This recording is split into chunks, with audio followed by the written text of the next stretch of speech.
Hello, welcome to another video.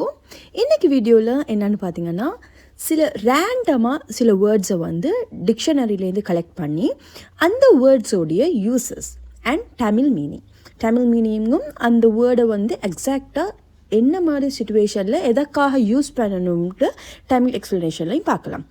So first one, abrasion. A-B-E-R-R-A-T-I-O-N.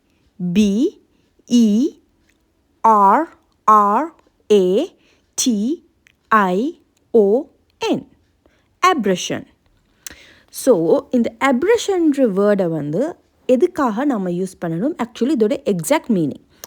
இந்த abrasionன்ற வேர்டுக்கு meaning என்னென்னு பார்த்தீங்கன்னா, abrasion பார்த்தீங்கன்னா வழக்கத்துக்கு மாறான செயல், அப்படி இல்லைன்னா மாறுபாடு. ரெகுலராக நடக்கக்கூடிய விஷயம் ஒரு நாள் சடனாக அது மாற்றமாக நடக்குது. ஸோ அந்த விஷயத்தை நாம் சொல்லுவோம் abrasion. For example, his rude behavior was an aberration. அதாவது அவனோட முரட்டுத்தனமான நடத்தை வழக்கத்துக்கு மாற்றமானது. ஸோ இன்னொரு example, this hot weather in December is an aberration. December மாதம் இப்படி வெயில் அடிக்கிறது ஒரு மாறுபாடு. ஸோ climate சேஞ்சஸ்க்கெல்லாம் இது பொருந்தும். ஸோ ஒரு விஷயம் வழக்கத்துக்கு மாற்றமாக நடந்தால் இட்ஸ் கால் aberration. ஓகே, இப்போ aberrationன்ற வேர்ட் எல்லாருக்கும் கிளியராகிக்கும்னு நினைக்கிறேன், எல்லாருக்கும் ரொம்ப நல்லா புரிஞ்சிருக்கும்னு நினைக்கிறேன். ஸோ இப்போ will go to the second word. It's call resilience. எனக்கு ரொம்ப பிடிச்ச ஒரு வேர்ட் தான். RESILIENCE,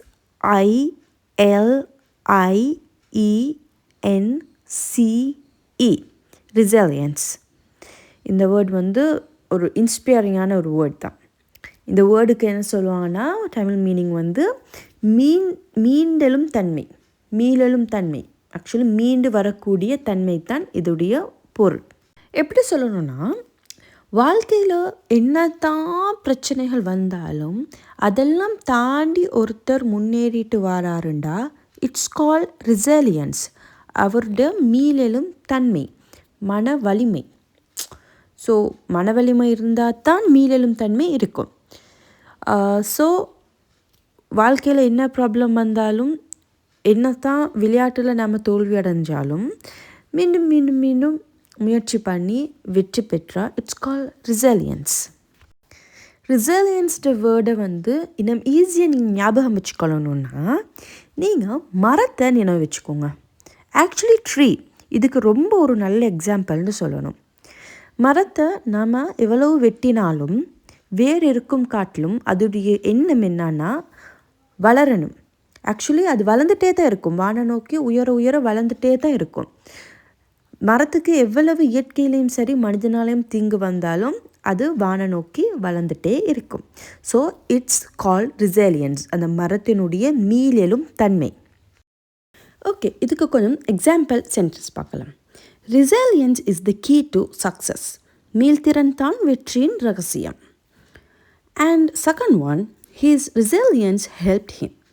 அவனது மன உறுதி அவனுக்கு உதவியது. His resilience helped him.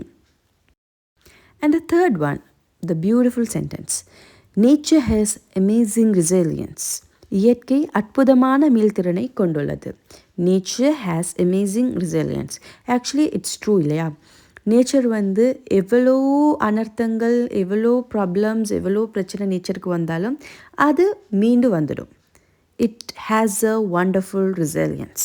Okay, fine. இப்போ resilienceன்ற வேர்டும் ரொம்ப நல்லா புரிஞ்சிருக்குன்னு நினைக்கிறேன். And we'll go to the third one. Okay, the third one is called serendipity. Serendipity. SERENDIPY.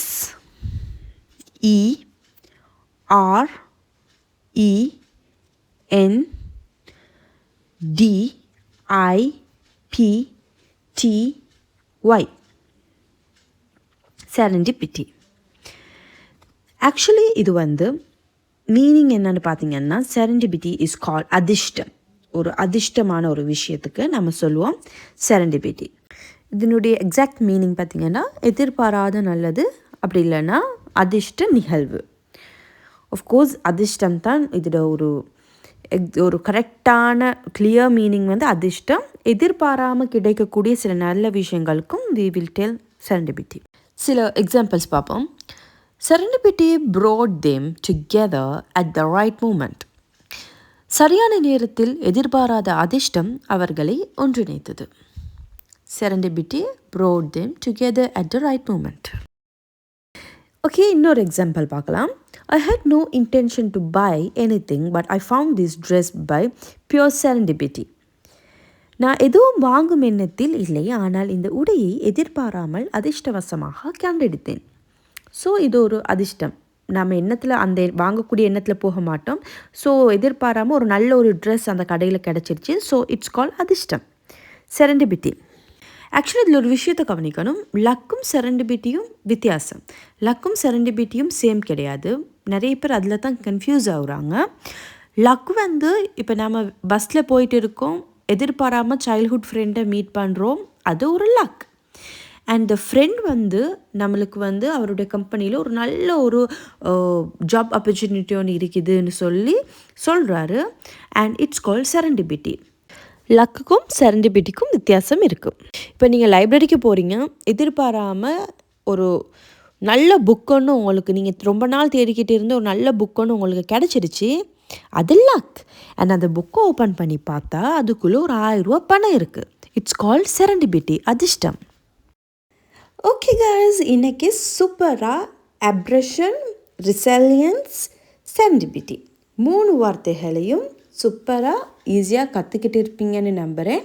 Deep எக்ஸ்ப்ளனேஷனில் என்னையால் எந்த அளவுக்கு எக்ஸ்பிளைன் பண்ணேன். ஸோ இதை மாதிரி தினமும் புது புது வார்த்தைகளை ஹாப்பியாக இன்ட்ரெஸ்டிங்காக கற்றுக்கணும்னு நினச்சிங்கன்னா மறக்காமல் இந்த சேனலை சப்ஸ்கிரைப் பண்ணிக்கோங்க. அஃப்கோர்ஸ் என்னையால் என்ன மாதிரி ஆக்சுவலி 100% இல்லை, 100% என்னால் முடிஞ்ச மாதிரி எக்ஸ்பிளைன் பண்ணுறேன். ஸோ தினமும் புது புது வார்த்தைகளை டீப் எக்ஸ்ப்ளனேஷனில் கற்றுக்கணுன்னா இப்போயே இந்த சேனலை சப்ஸ்கிரைப் பண்ணிக்கோங்க. நியூ சேனல்ன்றதால சப்ஸ்கிரைபர் வியூஸ் ரொம்ப கம்மியாக இருக்குது. ஸோ கொஞ்சம் கருணை காட்டி சப்ஸ்கிரைப் பண்ணிங்கன்னா எனக்கும் மோட்டிவேஷனாக இருக்குது, ஒரு இன்ஸ்பிரேஷனாக நானும் அடுத்தடுத்த வீடியோ பண்ண ஹெல்ப் ஆகிக்கும். பாய் பாய்.